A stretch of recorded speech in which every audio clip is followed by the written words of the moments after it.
Bem-vindos a mais um vídeo. Hoje eu gostaria de falar sobre algo mais leve, não tão leve, não tão mais leve assim de passagem, porque é um texto razoavelmente profundo, mas gostaria de ler com vocês sobre o Cânon de São Vicente de Lerins, ou de Lerins.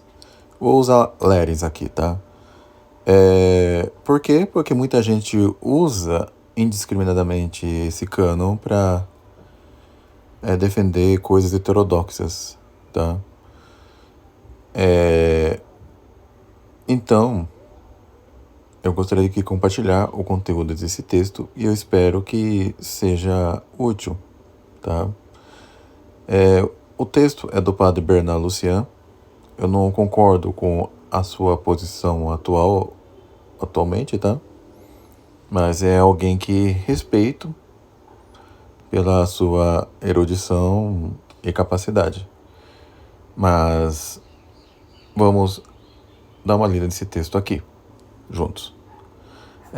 O Cânon de São Vicente de Lerins, sua utilização pelo heterodoxos e sua verdadeira explicação católica pela deputação da fé do Vaticano I e pelo cardeal Franzelin. É um cardeal jesuíta austríaco que esteve presente no Vaticano I. Certos autores recentes pretenderam atrelar a doutrina católica sobre o magistério ordinário e universal à regra da ortodoxia enunciada no século V por São Vicente de Lerins. O presente trabalho tem, pois, como objetivo estudar esse cânon de São Vicente de Lerins e sua interpretação católica.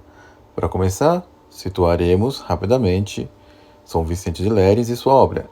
Em seguida, indicaremos como o famoso cânon foi recebido, na sequência dos tempos, pelos católicos e pelos heterodoxos. Isso já mostrará como nos enganam os que afirmam que esse critério como se fosse pura expressão do pensamento da Igreja. Por fim, citaremos dois estudos importantes e autorizados sobre o referido cânon. Dentre esses autores, alguns não temem apresentar sua posição como a expressão da teologia católica, como a posição tradicional, de fato, como a posição, entre aspas, dos santos, dos doutores e dos teólogos, fecha aspas. Temos de desmascarar, de passagem, essa segurança na ignorância, pois, lamentavelmente, ela engana os fiéis.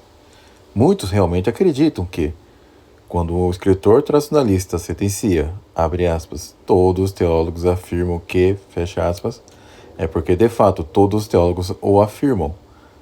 A realidade é, com frequência, bem diferente.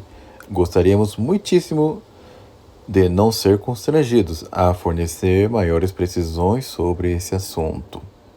Aqui ele encerra o parágrafo com reticências. A situação do cânon lirenense. Algumas recordações históricas.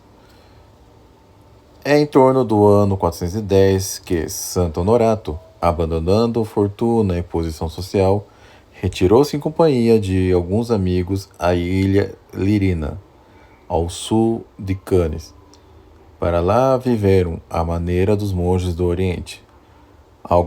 Em alguns poucos anos, um mosteiro dos mais fervorosos estabeleceu-se assim na solidão das ilhas Lerins.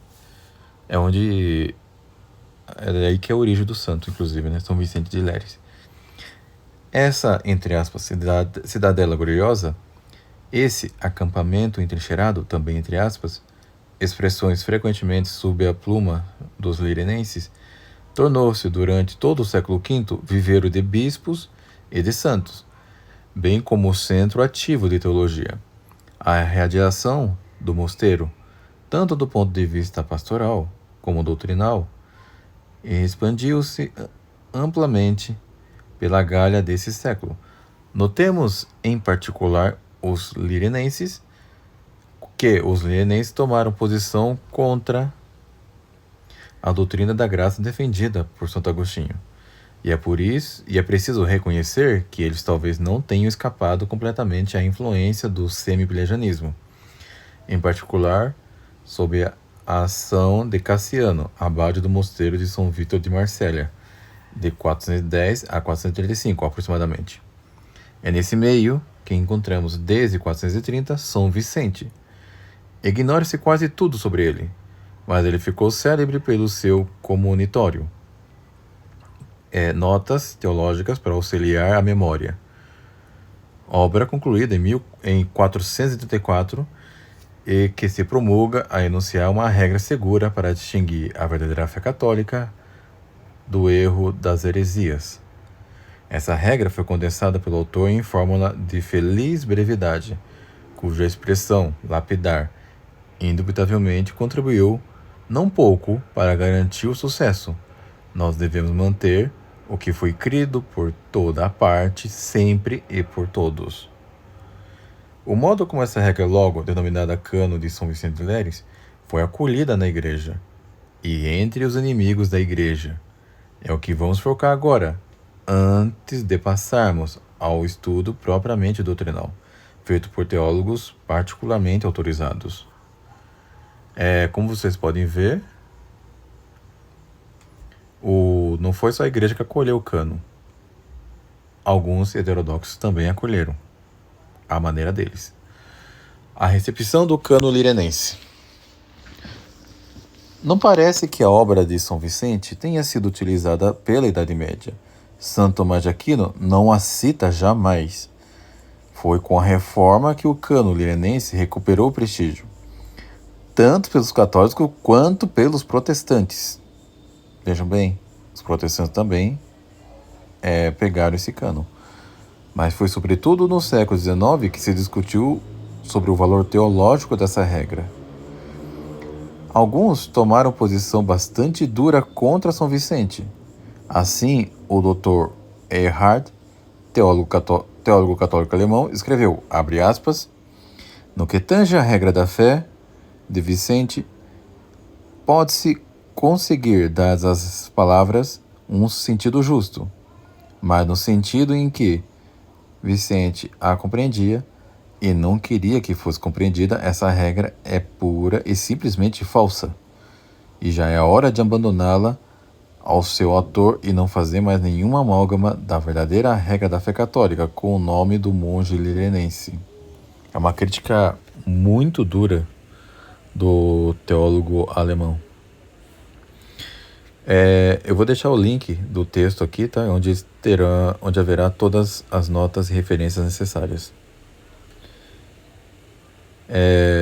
Continuando, tamanha severidade, porém, parece ter sido excepcional.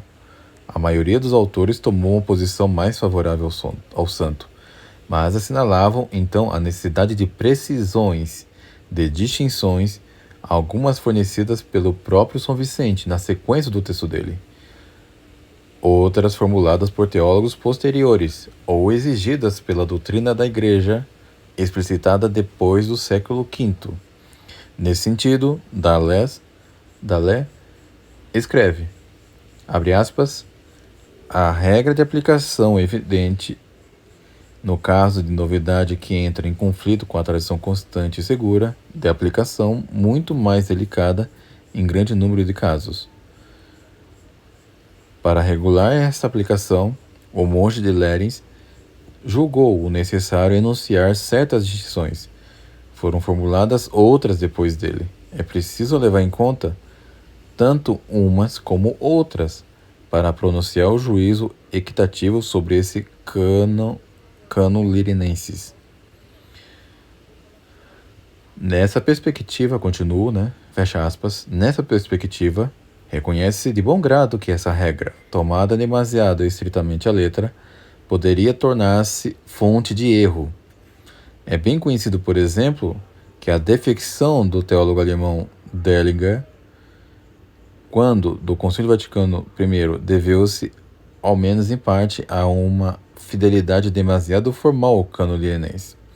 E, de fato, não apenas a regra vicentina exige precisões e pode ser fonte de erro, como ainda foi ela utilizada por diversos hereges contra a Igreja. Já o apontamos acima, a propósito da reforma. O cardeal Journet, em um estudo sobre a conversão de Newman, observa. Ele, Newman, Toma emprestada ainda dos teólogos anglicanos a ideia de munir da regra da ortodoxia formulada por São Vicente de Lérins, na primeira metade do século V, é constantemente citada desde então pelos teólogos católicos para voltá-la contra a própria Igreja Romana. Pode-se, com efeito, atribuir ao princípio do monge linense, como a muitos outros princípios, sentidos distintos e mesmo inconciliáveis, fecha aspas, para o cardeal Junet.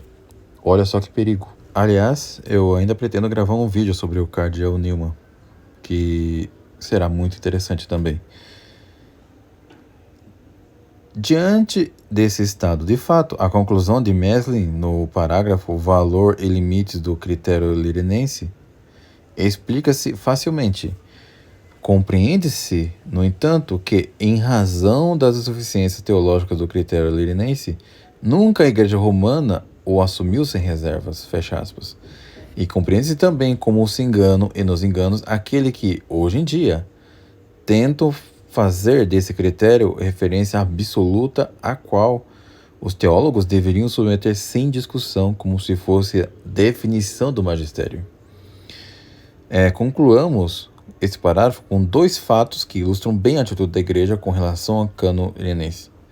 O primeiro fato: o Catecismo da Diocese de Wurzburgo, sob o pontificado de Leão XIII, trazia: como reconhecemos que uma tradição é divina? Reconhecemos-lo pelo fato de ela ter sido crida sempre, por toda parte e por todos. A isso, os censores romanos fizeram observar que o cano de Lérins não era nem o único critério dos dogmas, nem o principal, e que era preciso dar o primeiro lugar às definições da Igreja. Segundo fato, durante as conversações de Maliné entre anglicanos e católicos, essas conversações, de acordo com a vontade da Santa Sé, guardaram sempre caráter oficioso, o cano lirinense foi aduzido. Os anglicanos podiam, com efeito, que a Igreja Romana não exigisse nada além da profissão dos artigos de fé que se ajustassem estritamente ao cano de Vicente de Lérins. Pela boca do Monsenhor Batiffol, a resposta foi negativa. Não, esse cano não pode ser tomado à letra, sob a pena de nos levar de volta a uma concepção caduca da história dos dogmas. Fecha aspas. Olha só. E Meslin conclui, abre aspas, o fracasso das conversações de Maliné coincide com uma baixa muito sensível do crédito dado ao comunitório, fecha aspas. Dos estudos teológicos clássicos, entre aspas, sobre o cano lirinense. A apresentação dos textos, posicionamento da Deputação da Fé no Vaticano I. Ao longo dos debates sobre a infalibilidade pontifícia que ocorreram no Vaticano I, a minoria anti-infalibilista apoiou-se especialmente no cano lirinense. Contra a infalibilidade do Papa sozinho, da Igreja Romana sozinha, ela aduzia o, abre aspas, por toda parte, por todos, fecha aspas, do São Vicente. Para o ensinamento do Papa ser infalível, dizia a minoria, seria preciso que ela fosse crida por toda parte e por todos. Seria necessário, pois, o consentimento de todos os bispos. Diante dessa utilização falaciosa do critério lirinense, a Deputação da Fé teve de reagir e difundiu uma exegese do famoso cânon para expor o alcance dele em perspectiva católica. O objetivo da Deputação da Fé era demonstrar que esse cânon não podia ser utilizado contra a infalibilidade do Papa sozinho, mas ela foi levada a dar algumas indicações mais gerais sobre o significado da regra de São Vicente. São essas indicações de ordem geral que reproduziremos, deixando de lado na medida em que um bom entendimento do texto o permita. As explicações particulares concernentes à infalibilidade pontifícia, já que essa não é mais contestada hoje em dia. O texto encontra-se reproduzido em Mansi, volume 52, colações 26 e 28. A exposição do cardeal Franzelin, que eu deixarei na descrição também. O cardeal Franzelin, sacerdote da Companhia de Jesus, elevado ao cardinalato por Pio IX em 1866, foi um dos grandes teólogos romanos da segunda metade do século XIX. A sua influência foi profunda no Concílio Vaticano I. Foi ele, em particular, o encarregado de redigir a Constituição, entre aspas, sobre a doutrina católica. Ele foi o autor de diversos tratados teológicos estimados, um dos quais é muitas vezes considerado obra-prima. Em todo caso, marcou a época entre os católicos, que é o De Divina Tradizione et Scriptura, sobre a Divina Tradição e Escritura, sobre a Tradição e o Magistério, publicado em 1870. Ao longo desse estudo, o cardeal é levado a examinar o verdadeiro sentido do Cânon de São Vicente. É a tese 24 de sua obra, que é desenvolvida nas páginas 294 e 299 da segunda edição, a qual nos referiremos. Se há uma tese clássica sobre essa questão, é estas cujas passagens principais citaremos. Relembrando, está na descrição do vídeo. E lá também tem e-mails para você ajudar o canal, as minhas redes sociais, e é isso aí, tá? Posição da Deputação da Fé no Vaticano I, excertos do texto.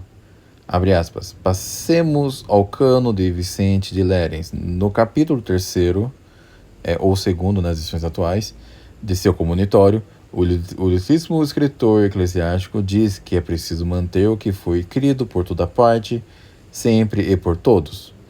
Primeiro, interpretar-se-ia o cânon contra o sentido... Interpretar-se-ia o cânon contra o espírito do autor, caso se referisse à chamada norma diretiva infalível da Igreja. Com efeito paloriniense, o cânon diz respeito à norma objetiva, ou seja, à divina tradição, como mostra o contexto. E assim, o cânon proposto contém um critério para reconhecer a, abre aspas, tradição da Igreja Católica, fecha aspas, pela qual, abre aspas, em união com a autoridade da lei divina, a fé divina é defendida, fecha aspas. É bem outra questão de saber se o mencionado cânon contém uma condição necessária para que uma doutrina possa ser infalivelmente definida pelo magistrado da Igreja Católica. Isso Vicente não ensinou. Ele chegou mesmo a exprimir o contrário, como veremos, por onde, segundo ponto, resulta daí que seria distorcer o cânon linense de seu verdadeiro sentido, exigir, em nome dele, o consentimento universal ou a unanimidade de todos os bispos para uma doutrina poder ser definida como dogma da fé pelo Ministério da Igreja, no qual é encontrada a norma diretiva da fé. Assim também, terceiro ponto, está claro que seria subverter o cânon linense buscar nele ambas a norma objetiva e a norma diretiva, como se a única norma infalível da fé católica se encontrasse no acordo constante e universal da Igreja.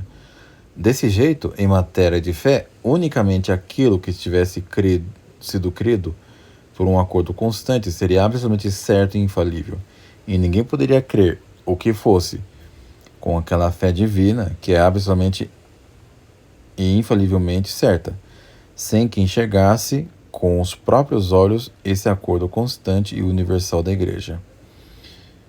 Até que ficou bem claro? Acho que o primeiro ponto já deveria bastar, tá? Que esse cânon é frequentemente distorcido, tá?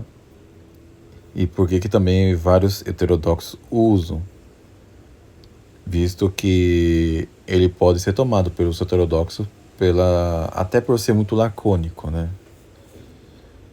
Afinal, imagine só, se não precisassem de um papa para definir as coisas, esse cânon poderia ser visto como algo suficiente, mas não o é. Mas vamos continuar. Ponto 4. Mas se, como é mister, o cânon lirenense é referido à norma objetiva, ainda assim não se compreenderá corretamente, como se o entenda ao mesmo tempo em sentido positivo e em sentido negativo. Ele é certamente verdadeiro, se for compreendido em sentido positivo, a saber, aquilo que foi crido sempre, por toda parte e por todos é divinamente revelado, e, portanto, deve ser mantido. Mas ele seria falso se fosse entendido em sentido negativo. O mesmo se dá no que se refere às três notas de antiguidade, de universalidade e de acordo com as tomadas conjuntamente e simultaneamente. Como se compreenda que nada pode ser divinamente revelado e, portanto, deva ser crido, sem que essas três notas de antiguidade, de universalidade e de acordo militem conjuntamente e simultaneamente em seu favor. Cai-se em erro. Que seja possível de acontecer com efeito que tenha de fato ocorrido que uma doutrina tenha sido sempre crida desde a origem e, portanto, seja divinamente revelada, sem ter sido crida por toda parte, nem por todos, Vicente mesmo o ensina. Alguns comentários. Limitamo-nos a sublinhar as indicações de ordem geral dadas pela deputação, deixando de lado aquilo que se refere à infiabilidade do Papa sozinho. É preciso distinguir a norma diretiva e a norma objetiva da fé. É essa distinção fundamental que serve de base para todas as explicações da deputação. Ela é, no mais, bem conhecida dos teólogos, sob esse nome ou sob outro. Por exemplo, fala-se às vezes de regra próxima e de regra remota. A norma diretiva, ou regra próxima ou ativa, é o magistério vivo. A norma objetiva, a regra remota, é a doutrina mesma.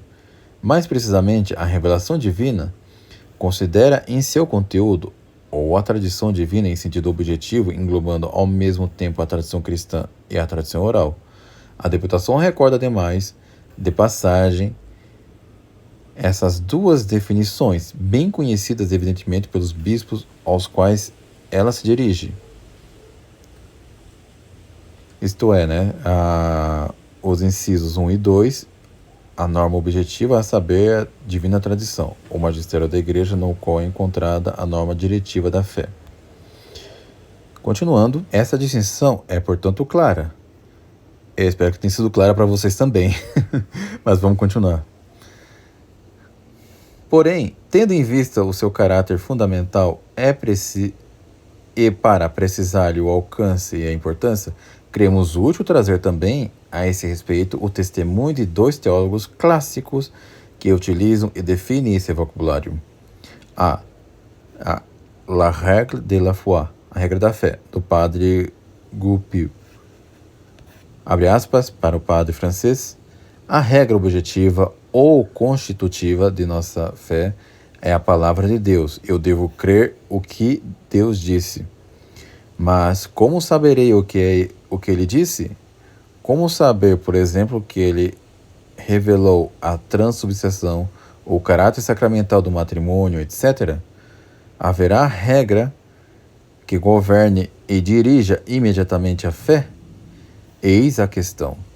A essa questão, o católico responde: o primeiro e principal meio de conhecer a verdade revelada é escutar o magistério vivo, instituído por Cristo. A esse magistério público, os particulares, os fiéis, devem obediência necessária como a regra diretiva da fé. Não, retruca o protestante, a verdade revelada é conservada unicamente na Escritura e a regra diretiva da fé é o juízo privado do fiel que lê a Escritura à luz do Espírito Santo, fecha aspas. Sabemos que na verdade não é. Porque é para vocês verem, né? Nós temos essa dupla fonte de revelação. A Sagrada Escritura e a revelação. E essa revelação nos é comunicada por meio do magistério eclesiástico. É o Papa quem define o que é e o que não é de revelação divina. Aliás, ele que define, não, perdão. É ele quem ensina o que verdadeiramente é de revelação divina. para ser mais preciso aqui. Para o protestante, nós somos iluminados pelo Espírito Santo, nos basta a Escritura, acabou, fim de papo. E o modernismo é exatamente isso, né? A revelação é mais interior do que exterior, às vezes até mesmo rejeitando a Escritura. Os protestantes, ao menos, eles conservam a Escritura. Os modernistas, nem mesmo isso. Mas vamos continuar. De Magistério Vivo et Traditione, sobre o Magistério Vivo e a Tradição, de Benvel, página 14. Abre aspas para o padre, o autor comentado. A regra da fé pode ser dita ou objetiva e constitutiva. Ela significa, então, quais verdades é necessário aderir como reveladas. Sobre esse ponto, a disputa entre os protestantes e nós incide sobre o fato de saber que, se há verdades reveladas que não estão contidas na Escritura Santa, ou diretiva, ela significa, então, por quais instrumentos ou órgãos as palavras de Deus nos é propostas e nos alcança. Eis sobre esse ponto a controvérsia entre os protestantes e nós. Deus instituiu um magistério vivo, ao qual confiou ele o encargo e o poder de guardar a sua palavra, tanto escrita quanto transmitida oralmente, de explicá-la e de propô-la, de defendê-la e de defini-la, e isso com uma tríplice prerrogativa de autoridade, de infalibilidade, de apresentar as notas de credibilidade. Fecha aspas. Agora o padre Lucian, meu xará. Estando assim precisada, sob todos os aspectos, a distinção entre norma objetiva e norma diretiva, bem como sua capital importância, ela domina toda a querela entre protestantes e católicos sobre a questão da regra da fé. O ensinamento da deputação da fé fica claríssimo. O Cânon de São Vicente de Lérez não diz respeito ao magistério, não diz respeito à norma diretiva, mas somente à norma objetiva da fé. Até aqui parece bem claro, né? Inclusive, esse é o erro de muitos no meio tradicional, até mesmo, tá? Muitos novos ordens conservadores caem nesse erro. Até certos advocantistas também caem nesse erro, tá? Justamente porque eles não são capazes de fazer essa distinção entre uma norma, como podemos dizer, objetiva ou diretiva. Não é diretiva, tá? Não é diretiva. Se for uma norma diretiva da fé, até os hereges podem usar. Justamente por conta da sua laconicidade. As explicações dadas pela deputação contradizem absolutamente a tese inteiramente nova. Agora vemos bem dos que pretende fazer o cânon lirenense coincidir com o magistério ordinário universal. O cânon lirenense, conforme a teologia, entre aspas, clássica, só falta negar que a deputação da fé do Vaticano I seja boa testemunha da teologia, não se refere nem ao magistério ordinário, nem ao extraordinário, nem ao universal, nem ao pontifical, pois, em absoluto, não diz respeito ao magistério. Está grifado aqui. Concluímos essa exposição com uma observação do cardeal Journet, que indica bem a correlação entre o magistério e a manutenção, no tempo e no espaço, da regra objetiva da fé. Essa observação, o célebre teólogo a faz precisamente a propósito do Cânon de São Vicente, no estudo que já citamos. Abre aspas para o cardeal Journet. Para São Vicente, como para nós, pertence à hierarquia, ao corpo apostólico, ensinar o mundo.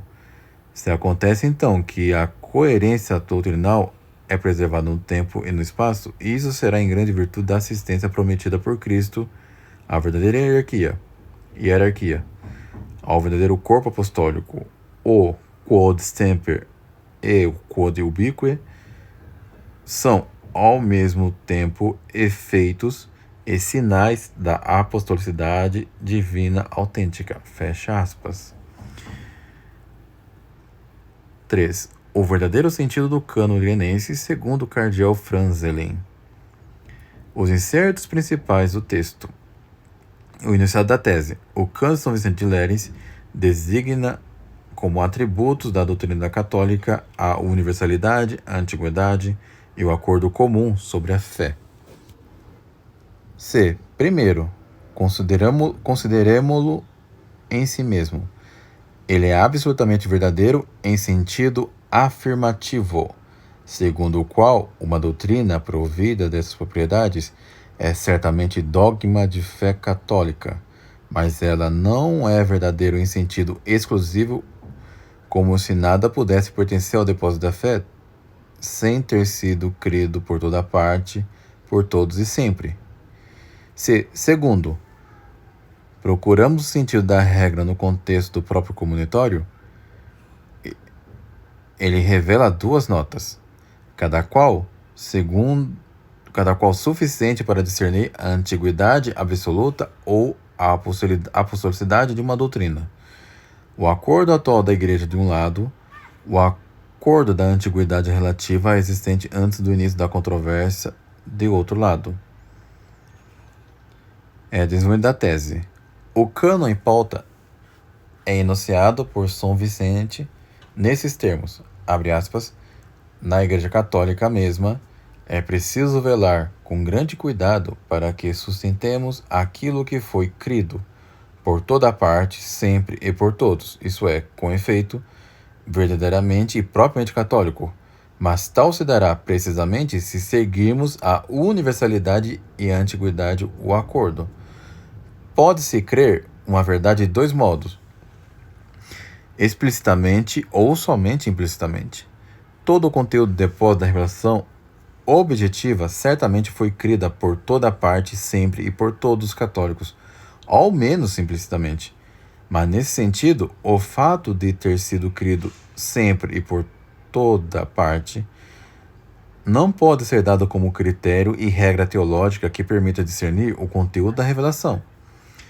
As verdades de fé cridas somente implicitamente não são, com efeito, conhecidas por si mesmas como reveladas.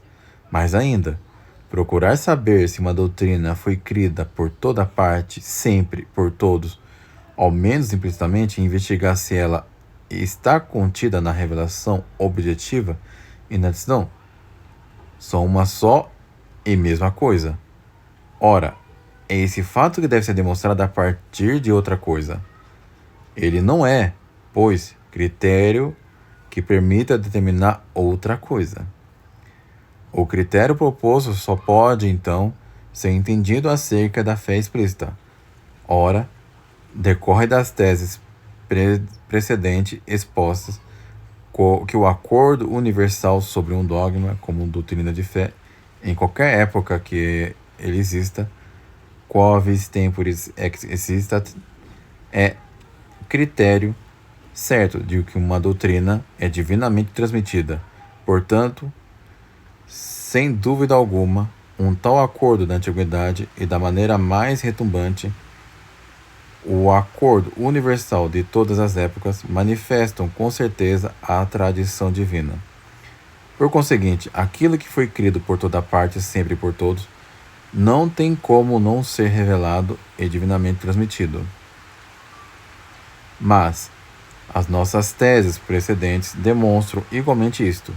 Certos pontos de doutrina podem estar contidos no depósito da revelação objetiva sem terem estado sempre na pregação da Igreja de modo manifesto e explícito, e assim, enquanto estiverem propostos suficientemente, pode ser objeto de controvérsia no próprio interior da Igreja, sem prejuízo para a fé e a comunhão. Assim, tal ponto de doutrina contido na revelação objetiva pode, a partir de uma certa época, ao ter sido suficiente explicado e proposto, pertencer às regras que cumpre necessariamente crer com fé católica e, no entanto, esse ponto de doutrina, embora contido desde sempre no depósito da revelação, não foi criado explicitamente sempre por toda parte e por todos.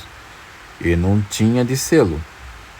Assim, se bem que as notas numeradas do cano demonstrem com evidência pela presença delas que a doutrina a qual elas se aplicam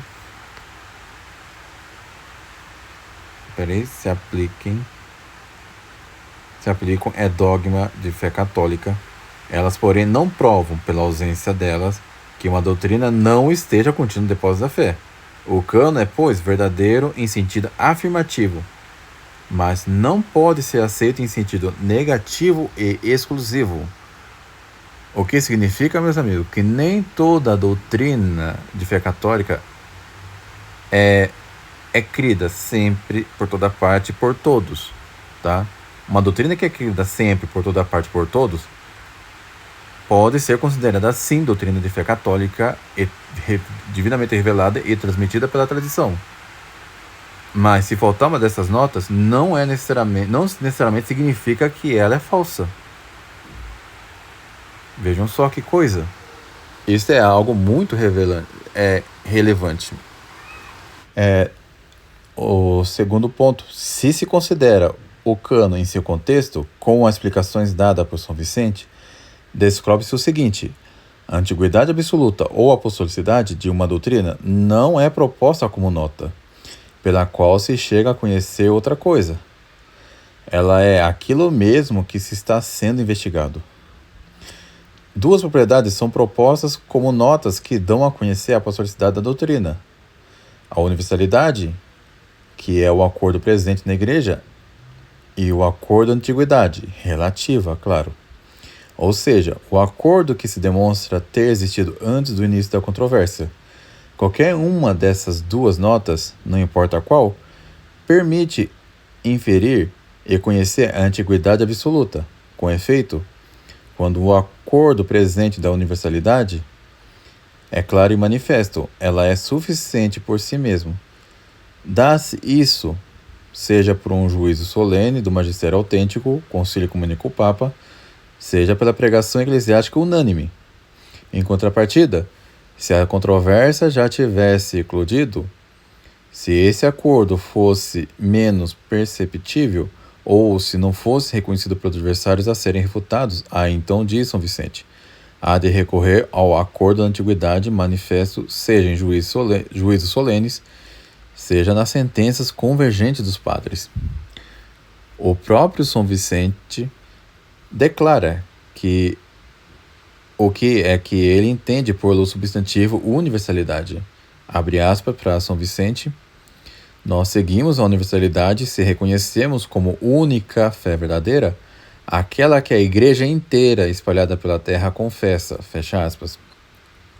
A universalidade é, pois, o acordo de toda a igreja, e precisamente enquanto ela se distingue da nota de antiguidade. A universalidade é o acordo da igreja desta época presente na qual se levanta a questão.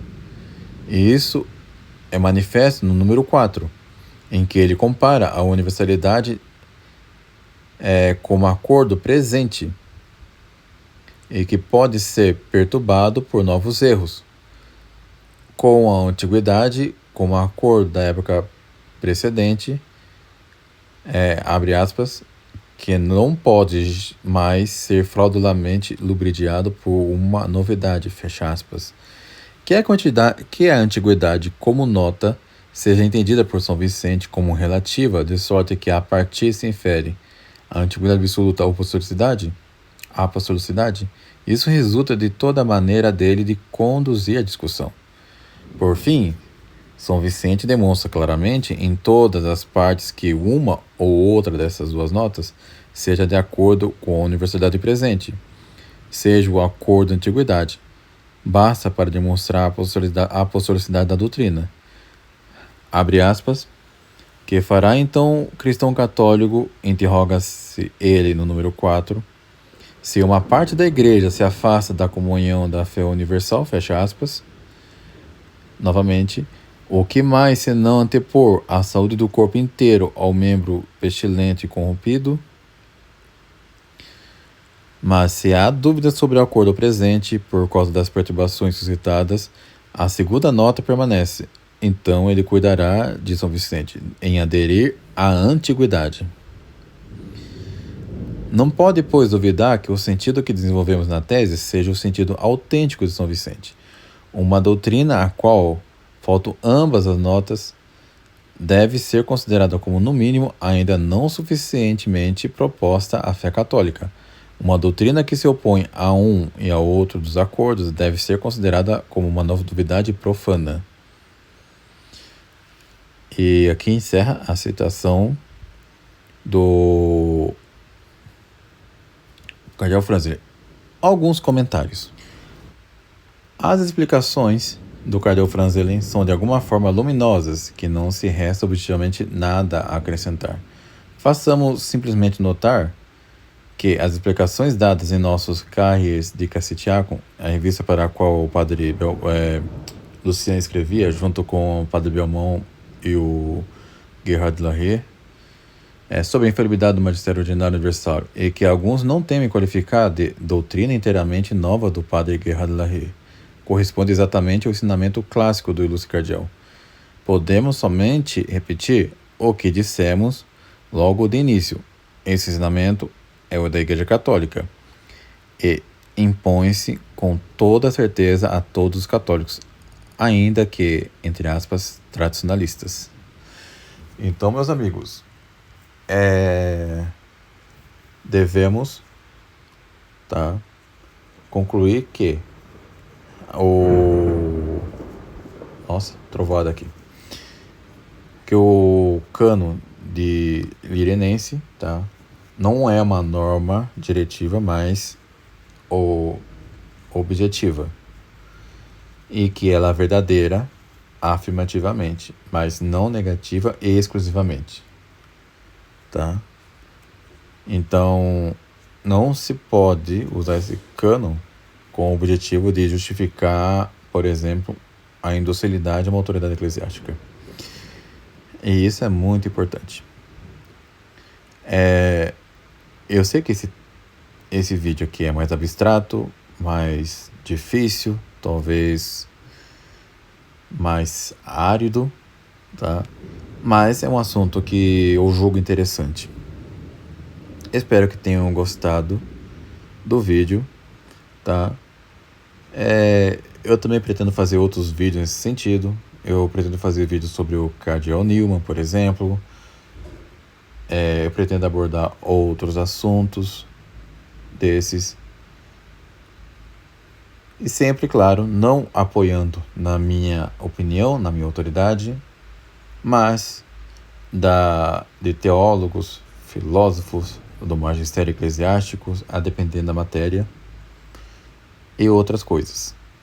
Ao meio-dia, quando sair um vídeo, será mais uma observação minha, comentários meus, minhas opiniões, minhas considerações. E nesse horário, das 18 horas, será vídeos de assuntos mais, digamos assim, universais, mais filosóficos ou teológicos, etc. Fico por aqui. Eu espero que vocês tenham gostado desse vídeo, Curtam, comentem, considere ajudar o canal, por caridade, até para me estimular a produzir mais vídeos. Seguir nas redes sociais, que eu sei, as redes sociais estão inativas agora, durante a quaresma, mas depois eu voltarei. Bela trovada agora. Mas é isso, Fique com Deus, até um próximo vídeo.